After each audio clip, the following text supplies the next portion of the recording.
Hello, everyone. Hello, YouTubers. It's Anonymous T. Hope you're having an amazing day today. So today we have some hypocrisy news, you guys. We have some hypocrisy news because apparently there's different rules for different people when they are in trouble and are prominent members of the academy, you guys. What am I talking about? I am talking about the Motion Picture Academy member and prominent Calabasas resident Jeffrey Cooper found guilty on child molestation charges, you guys. And this came out the other day. Calabasas architect Jeffrey Cooper was taken from court in handcuffs May 20th after a jury in Van Nuys, sorry if I'm butchering that, California people, found him guilty of 3 counts of lewd and lascivious acts against a girl 14 or younger, sentenced June 1st. Absolutely disgusting.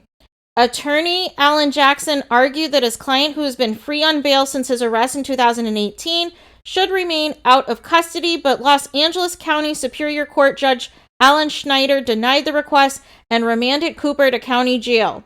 For alleged crimes against a second girl, Cooper faced an additional 5 counts of child molestation involving a person 10 or younger, but the 12-person jury couldn't come to a unanimous decision on those counts. It wasn't immediately clear whether the prosecution would refine its case regarding the younger girl.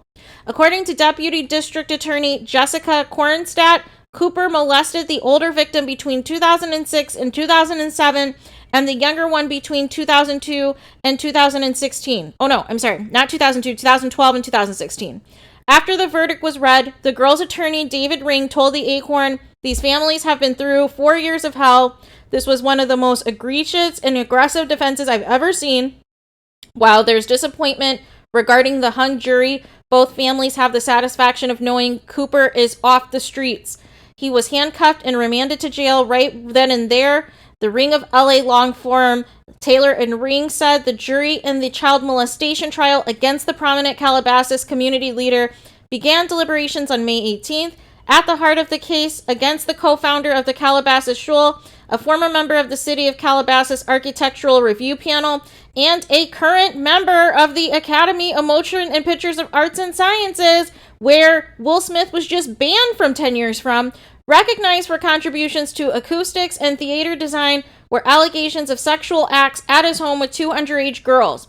One of the alleged victims claimed that she was held in the pitch-black lower-level music studio at Cooper Calabasas' home, locked inside and attacked for more than an hour, while her banging on the walls and screams for help went unnoticed by others in the home. She was 6 at the time. The other girl, approximately 13 at the time of her alleged abuse, claimed that she was in the home alone with Cooper. The allegations first came to light in early 2018, and Cooper was subsequently arrested.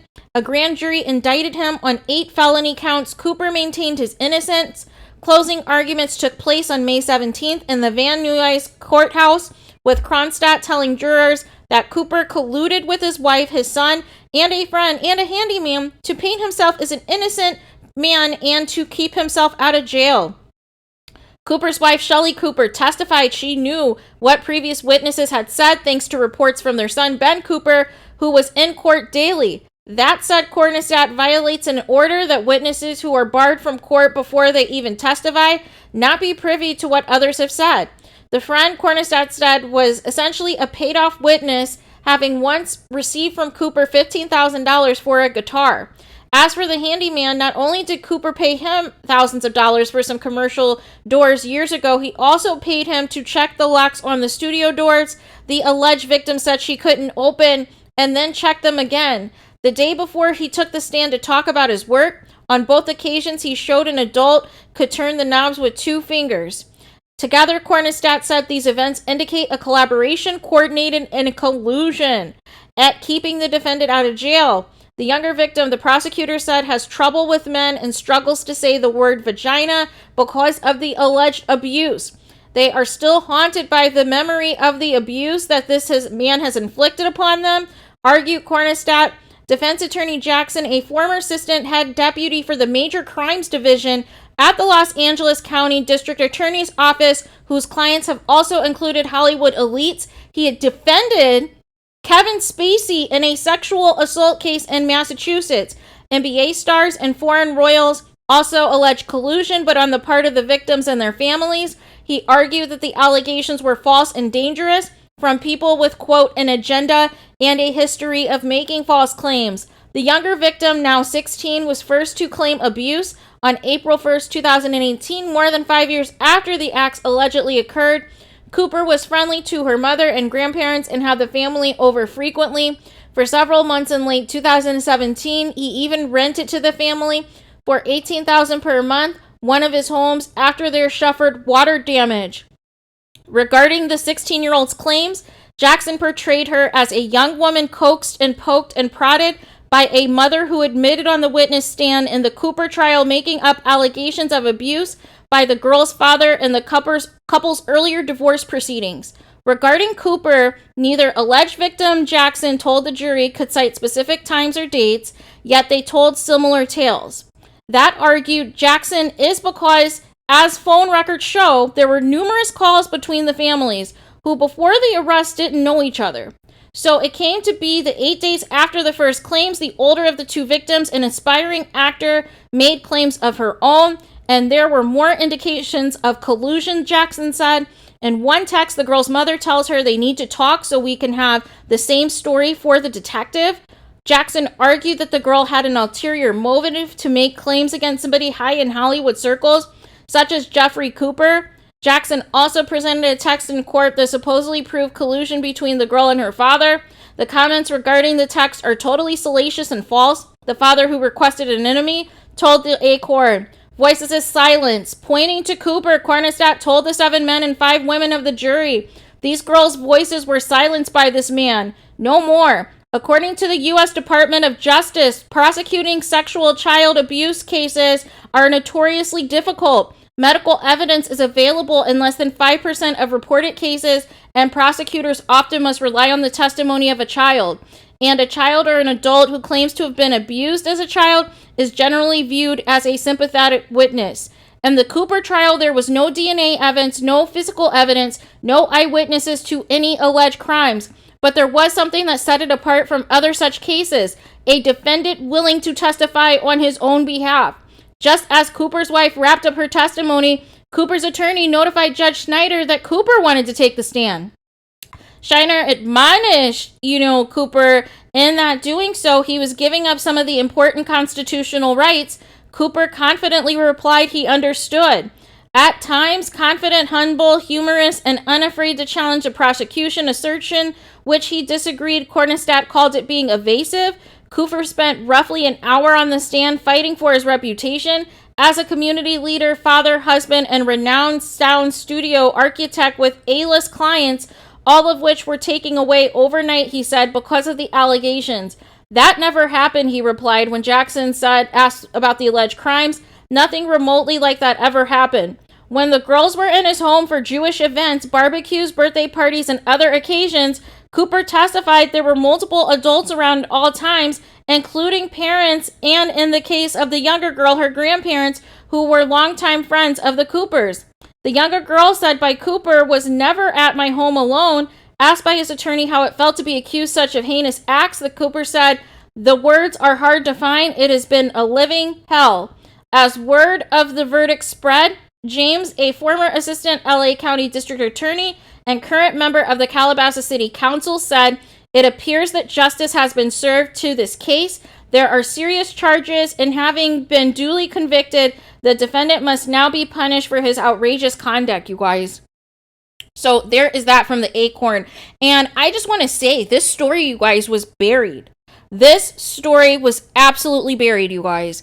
And instead, we had to endure the past couple of months of everybody, A-list down to non-relevant people coming in for their 15 minutes of fame, for their 2 cents to add about the Will Smith slap against Chris Rock, you guys. But there is virtually nobody saying anything about this.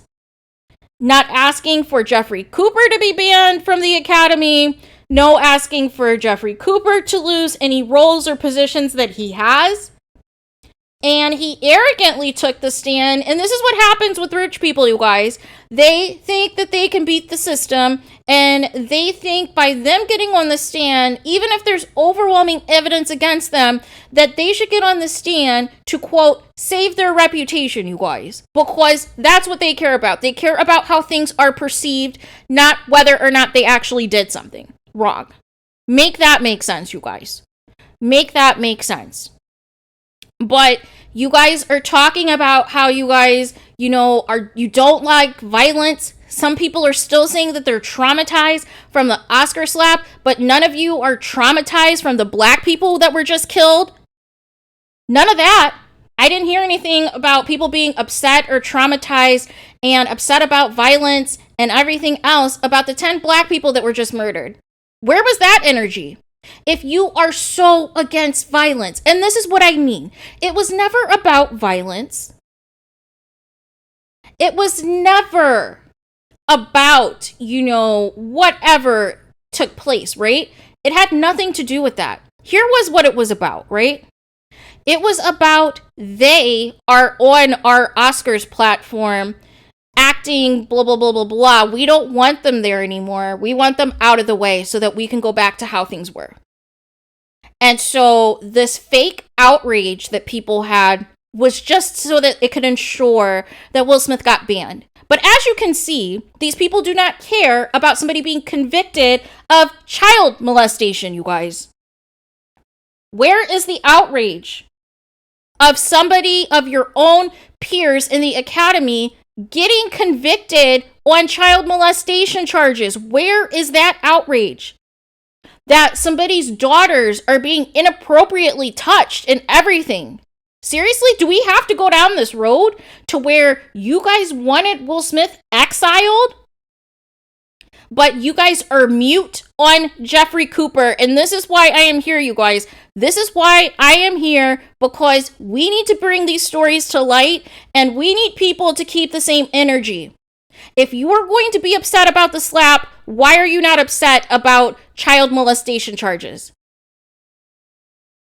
Please make it make sense to me, because it does not. And we've all been transparent that the slap against Chris Rock that Will Smith did was wrong. But the fact that people are overwhelmingly silent, you guys, overwhelmingly silent. There aren't any celebrities who have come out and said, you know what, we need to act swiftly and ban Jeffrey Cooper from the Academy. None of that. No. But because Will Smith is an A-lister, because Will Smith is a black man, you decided, oh, he's going to be headline news for the next couple of months. We're going to make him the story while we distract you while this trial was about to happen. Of one of their own, you see what happens? You see what happens. And now, after the dust settles, after some time has passed from the Will Smith suspension, now we get all of these other people exposed, but they're not allowed to be banned from the Academy like Will Smith is, you guys. And I know some of you guys are going to say, well, this actually happened at the Oscars and this and that. And so here's the thing, though. The Oscars, the Academy still have a personal conduct policy. Still have a morals and ethics clause as part of their membership. If you are doing conduct that's detrimental to the morals and the values and the reputation of the Academy, like, I don't know, getting charged for child molestation charges, it should be taken serious as grounds for being banned. But again, people do not have the same energy for certain people. And that's pretty obvious, because people still, even to this day, want to talk about being traumatized by a Will Smith slap, you guys. So that should tell you where the priorities are. That people would rather talk about Will Smith than talk about the 10 black people that were just murdered. That people would rather make Will Smith the face of being banned from the Oscars than addressing their own getting convicted of child molestation, you guys. That should tell you everything in a nutshell of where we are. Black lives do not matter to certain people. That has been pretty evident, you guys.